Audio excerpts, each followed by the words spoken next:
할렐루야. 아멘. 오늘도 함께 나누는 하나님의 말씀을 통해 귀한 은혜를 누리며 하나님 앞에 믿음으로 기도하는 새벽의 시간이 되어지기를 원합니다. 아멘. 미국에 어느 군인의 기도라고 불리는 유명한 글귀가 있습니다. 이 글귀를 작성한 사람의 이름은 알려지지 않고 단지 무명의 군인이라고 되어 있는데, 실제로 이 내용은 살펴보면 기도라기보다는 기도에 대한 진솔한 고백이 나타나 있습니다. 이 글귀가 많은 이들에게 깊은 깨달음과 감동을 주어서 오늘 이 글을 함께 나누면서 말씀을 전하려고 합니다. 이 글의 내용은 이렇습니다. 나는 성취할 수 있도록 힘을 주시기를 기도했습니다. 그러나 하나님은 나를 약하게 만드셔서 겸손히 순종하는 법을 가르치셨습니다. 나는 더 위대한 일을 할 수 있도록 건강을 주시기를 기도했습니다. 그러나 하나님은 나를 허약하게 만드셔서 더 의미 있는 일을 하게 하셨습니다. 나는 행복하게 살 수 있도록 재물을 주시기를 기도했습니다. 그러나 하나님은 나를 가난하게 만드셔서 지혜롭게 하셨습니다. 나는 사람들의 찬사를 받을 수 있도록 능력을 주시기를 기도했습니다. 그러나 하나님은 나를 연약하게 만드셔서 하나님이 필요하게 하셨습니다. 나는 하나님께 기도한 그 무엇도 받지 못했지만 내가 소망했던 모든 것을 얻었습니다. 나의 무언의 기도는 응답받았습니다. 나는 세상에서 가장 큰 축복을 받은 사람입니다. 오늘 본문에는 사도 바울이 하나님께 간절히 구했던 하나의 기도 제목이 등장합니다. 8절 말씀에 이것이 내게서 떠나가게 하기 위하여 내가 3번 주께 간구하였더니 라고 말하고 있는데, 여기서 이것은 이전 7절 말씀에 등장하는 육체의 가시를 말하고 있습니다. 사도 바울도 본인의 육체의 가시에 대해서 하나님께 3번이나 간절하게 기도했다는 것이죠. 바울에게는 이 육체의 가시가 있었습니다. 어떤 분들은 이 육체의 가시가 눈이 잘 보이지 않는 안질이었다고 말하는 분도 계시고, 또 어떤 분들은 일시적인 발작을 일으키는 간질, 아니면 큰 고통 속에서 사역을 감당해야 했던 바울이 극심한 우울증을 겪었을 것이라고 생각을 하기도 합니다. 이렇게 여러 의견이 있듯이 바울을 괴롭혔던 그 육체의 가시가 무엇인지는 우리가 정확히 알 수는 없지만, 그러나 분명한 사실은 바울의 몸에 선교 사역은 물론이고 일상생활을 하기에도 매우 치명적인 육체의 질병이 있었다는 사실입니다. 그리고 그것은 일시적으로 겪었던 질병이 아니라 바울의 삶을 크진 않더라도 가시처럼 작게 지속적으로 괴롭히는 만성적인 질병이었습니다. 그래서 바울은 그 질병이 자신에게서 떠나가도록 오늘 말씀에서 기록하듯 3번이나 하나님께 간절히 기도했습니다. 그런데 그 결과는 함께 말씀을 읽어서 알 수 있듯이 9절 말씀에 내 은혜가 내게 족하도다라며 하나님은 바울의 기도를 거절하십니다. 그리고 이 내용을 보다 보면 우리가 또 떠오르는 한 분의 기도가 있습니다. 그것은 바로 겟세마네 동산에서 기도하셨던 예수님이십니다.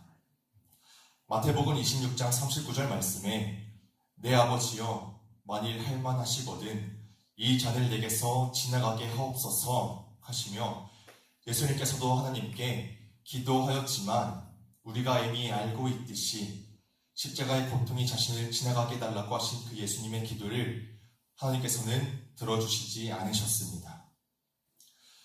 제가 처음에 말씀드렸던 이 무명의 군인의 기도만이 아니라 3번씩이나 간절히 기도했던 바울의 기도나 땀방울이 핏방울이 되도록 간절히 기도하셨던 예수님의 기도도 응답을 받지 못하였습니다. 우리들의 기도도 마찬가지일 것입니다. 매일 새벽을 깨워서 간절하게 하나님께 기도하지만, 물론 많은 기도의 제목들이 응답을 받기도 하지만 그렇지 않은 경우도 우리에게는 많이 있습니다. 바울처럼 육체의 가시인 또 육체의 질병을 위해서 기도하기도 하고, 가정의 어려움을 위해서, 또 직장과 사업장의 번성을 위해서, 또 믿지 않는 영혼들을 위해서 간절한 마음으로 기도하지만 하지만 여전히 그 문제들이 우리에게는 여전히 남아 있습니다. 그러나 기도의 응답을 받지 못하였어도 무명의 군인이나 사도 바울이나 예수님께서 고백하는 말은 같았습니다. 그것은 무명의 군인의 고백처럼 나는 하나님께 기도한 그 무엇도 받지 못했지만 내가 소망했던 모든 것은 얻었습니다. 나는 세상에서 가장 큰 축복을 받은 사람입니다. 바울과 예수님 또한 기도의 응답을 받지 못하였지만 하나님의 뜻을 이루었던 축복의 사람들이었습니다. 성경은 하나님의 자녀인 우리가 간절히 기도하면 하나님께서 응답해 주시겠다고 약속을 합니다. 그러나 우리는 기도의 응답이 없는 그 순간에도 하나님의 놀라운 은혜가 있다는 것을 분명하게 알아야 합니다. 오늘 이 짧은 시간 말씀을 통해 우리가 여전히 가지고 있는 연약함 속에 어떤 은혜가 있는지 바울을 통해서 전하시는 하나님의 말씀의 은혜를 깊이 누릴 수 있길 원합니다. 먼저 하나님께서는 바울의 기도에 내 은혜가 내게 족하다고 말씀하십니다. 육체의 가시, 이 연약함을 가지고 있지만 하지만 그럼에도 은혜가 충분하다는 것입니다. 우리는 우리의 여러 문제와 육체의 아픔을 겪으면 은혜가 되지 않는다라고 생각을 합니다. 오히려 하나님을 원망하고 뜻대로 되지 않는 그 상황에 화가 나기도 합니다. 하지만 하나님께서는 그런 상황을 해결하시는 것이 아니라 이미 은혜가 족하다고 말씀을 하십니다. 문제의 상황과 아픔을 겪고 있는 우리의 입장에서는 도저히 이해가 되지 않는 말씀이죠. 하지만 하나님께서 바울에게 내 은혜가 내게 족하다 라고 육체의 가시를 가져가시지 않고 계속해서 남겨두신 그 이유가 있습니다. 그 이유는 본문 말씀 7절 말씀에 등장하는데 저희가 같이 7절의 말씀을 같이 읽어보도록 하겠습니다. 고린도후서 12장 7절의 말씀입니다. 저희가 같이 함께 읽도록 하겠습니다. 시작. 여러 계시를 받은 것이 지극히 크므로 너무 자만하지 않게 하시려고 내 육체의 가시 곧 사탄의 사자를 주셨으니 이는 나를 쳐서 너무 자만하지 않게 하려 하심이라. 아멘. 우리에게 이런 육체의 가시를 주신 이유는 자만하지 않게, 교만하지 않게 하기 위하여 주셨다라는 것입니다. 바울은 수많은 은혜를 체험한 사람이었습니다. 자신이 핍박하던 예수님의 음성을 직접 들었고 오늘 본문 이전의 말씀에서 말하듯이 주의 환상과 계시를 보기도 하였습니다.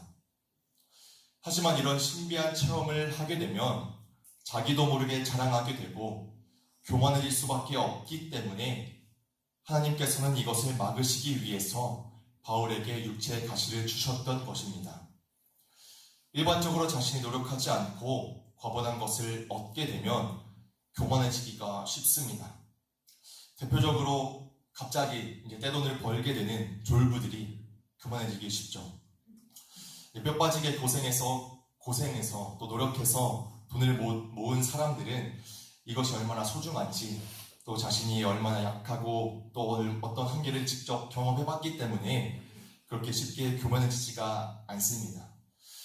또한 우리의 영적인 능력에 있어서도 노력 없이 은혜를 받으면 교만해지기가 쉽습니다. 자기가 전도하지 않았는데 교회에 사람이 늘어나면 교만해질 수밖에 없을 것입니다. 안 했는데도 교회 사람이 늘어나네, 안 해도 되겠네 라는 생각이 우리의 마음의 자리를 잡기 때문에 그렇게 우리는 한 영혼 한 영혼을 귀하게 여기고 간절하게 기도하며 전도할 수가 있어야 하는 것입니다. 하나님께서는 이렇게 바울이 교만해질 수 있는 위험을 아셨기에 이 교만을 사전에 막는 길은 육체의 가시를 주시고 거두시지 않는 것이었습니다. 그래서 결국 바울은 육체의 가시를 통하여 오직 주님만을 자랑하는 겸손한 사람이 되었고 그 육체의 가시를 가진 채 정말 놀라운 사역을 감당하는 복음의 일꾼이 되었습니다. 그렇게 육체의 가시를 떠나가게 하기 위하여 간구하였던 바울의 기도에 하나님께서는 그것으로 인해 교만하지 않도록 하였기에 내 은혜가 내게 족하다라고 하셨던 것입니다. 바울도 이렇게 충분히 교만해질 수 있는 사람이었는데 우리라고 해서 결코 다를 것은 없습니다. 사람은 누구나 교만하기 쉬운 기질을 가지고 있습니다. 그렇게 우리 각 사람에게도 하나님께서는 육체의 가시를 어떤 질병이 될 수도 있겠고 또 능력의 부족함, 여러 문제로 인한 고통을 우리에게 주셨습니다. 하지만 우리의 연약함은 우리가 교만하지 않을 수 있도록 더욱더 하나님을 찾을 수 있도록 허락하신 예방주사임을 깨달을 수 있길 바랍니다. 그렇게 우리에게 있는 이 육체의 가시, 우리의 연약함이 우리에게서 떠나가는 것이 은혜가 아니라 그것을 주심으로 인하여서 교만하지 않을 수 있도록 하게 하셨다는 것이 은혜이며 그 육체의 가시 자체로도 이미 우리에게 은혜가 족하다는 것을 기억하며 더욱더 하나님만의 간절히 찾음에 붙들리는 저희 모두가 되길 간절히 소망합니다. 그리고 두 번째로 하나님께서는 내 은혜가 약한 데서 온전하여짐이라고 말씀하십니다. 하나님께서는 강한 자가 아닌 약한 자를 사용하십니다. 스스로 강하다고 자랑하며 하나님 없이 독립적으로 자기 마음대로 해보겠다고 하는 사람은 사실 하나님의 눈에 가장 약한 사람이며 반대로 하나님을 늘 의지하며 사는 사람은 나약한 사람같이 보일지라도 사실은 세상이 감당하지 못할 정도로 강한 사람입니다. 우리의 육체의 가시, 연약함이 무엇이냐는 그렇게 중요하지 않습니다. 하나님께서 나와 함께 하시는지 나는 그 하나님의 손을 붙들고 의지하며 살아가는지가 가장 중요합니다. 혹여나 우리에게 있는 이 가시와 연약함으로 인해 마음이 낙심되고 힘들어 눈물을 흘릴지라도 그것이 오히려 나를 강하게 단련하고 온전하게 하시는 하나님의 은혜임을 기억할 수 있길 바랍니다. 현실을 극복하는 능력은 우리에게 있는 것이 아니라 전지전능하신 하나님으로부터 나옵니다. 하나님께서는 우리의 약함을 통해 일하시며 하나님께서 하나님을 찾게 하고 완전하신 하나님으로 인하여 우리 또한 온전하게 하십니다. 철로 역정을 썼던 존 번연은 이렇게 말을 했습니다. 하나님이 덧셈을 해야 할 때는 뺄셈을 하시고 뺄셈을 해야 할 때는 덧셈을 하신다. 바울에게 육체의 가시는 마치 손해를 보는 것 같고 없어져야 하는 것 같이 보였지만 그러나 하나님은 오히려 더 많은 것으로 바울에게 더해 주셨습니다. 우리가 연약하여 능력과 힘이 줄어든다 생각을 하지만 하나님은 오히려 은혜를 더하여서 우리의 연약함을 채워가십니다. 예수님께서 가늠한 여인의 죄 없는 사람들이 돌로 치라 하시며 정죄하지 않으셨던 것처럼 하나님은 우리의 아픔과 연약함을 보시고 왜 그것밖에 하지 못하냐고 나무라거나 정죄하지 않으시고 오히려 은혜를 베푸십니다. 은혜가 이미 우리에게 족하듯이 하나님의 은혜는 이미 우리에게 충분합니다. 우리의 연약함을 다 덮기에 차고 넘치며 부족한 것들을 은혜로 다 채우십니다. 우리의 연약함을 은혜로 채우셔서 자랑이 되게 하시고 강함이 되게 만들어 가십니다. 이것이 우리의 세상적인 생각과 다른 하나님의 나라의 법칙입니다.